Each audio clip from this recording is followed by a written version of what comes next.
Telangana global brand ambassador గా messy వచ్చే నెల 13 రాష్ట్రానికి రానున్న ఫుట్బాల్ దిగ్గజం అంటూ చూస్తా ఉన్నాం. సో ఒకసారి దీని గురించి చదువుదాం. ఎందుకంటే మెస్సీ మామూలు విషయం కాదు. మెస్సీని పెట్టడం అంటే ప్రపంచ ఫుట్బాల్ దిగ్గజం లియోనల్ మెస్సీ వచ్చే నెలలో తెలంగాణకు రానున్నారు.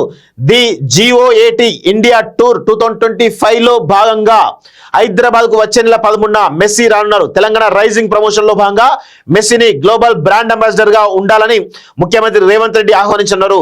ఇండియాలో ఒక బ్రాండ్ ఎండోర్స్మెంట్ కోసం సంవత్సరానికి దాదాపు 100 కోట్ల పైగా ఛార్జ్ చేస్తున్నటువంటి మెస్సీ ఆయన ప్రముఖులను తెలంగాణ బ్రాండ్ కోసం ఉపయోగించుకోవాలని సీఎం రేవంత్ రెడ్డి నిర్ణయించారు. ఇందులో భాగంగానే ఆయనను తెలంగాణకు ఆహ్వానించారంటూ చూస్తాం.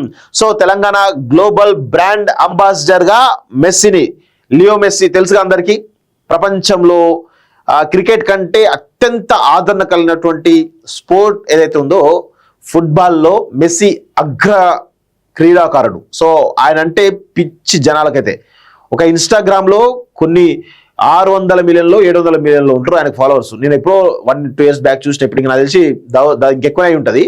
సో ప్రపంచంలోనే అత్యంత అభిమానించేటువంటి ఒక ప్లేయర్గా, ప్రపంచంలోనే అత్యంత ప్రభావితం చేసేటువంటి వ్యక్తిగా ఈరోజు మెస్సీకి ఒక మంచి పేరుంది. సో అలాంటి మెస్సీ తెలంగాణకు గ్లోబల్ బ్రాండ్ అంబాసిడర్ గా తెలంగాణ రాష్ట్ర ప్రభుత్వం ప్రకటిస్తున్నదంటే మరి ఆయనకు ఎన్ని 100 కోట్లు ఇస్తుందో తెలుసుకోవాల్సిన అవసరం అయితే ఉంది. మరి ఆయన బ్రాండ్ అంబాసిడర్ చేయడం వల్ల సరే 100 కోట్లు ఇస్తారా 200 కోట్లు ఇస్తారా తెలియదు, కానీ దానివల్ల తెలంగాణకి ఏమైనా ప్రయోజనాలు చేకూరుతాయా అనేది కూడా ఒకసారి ఆలోచించుకోవాల్సిన అవసరం అయితే ఉంటుంది.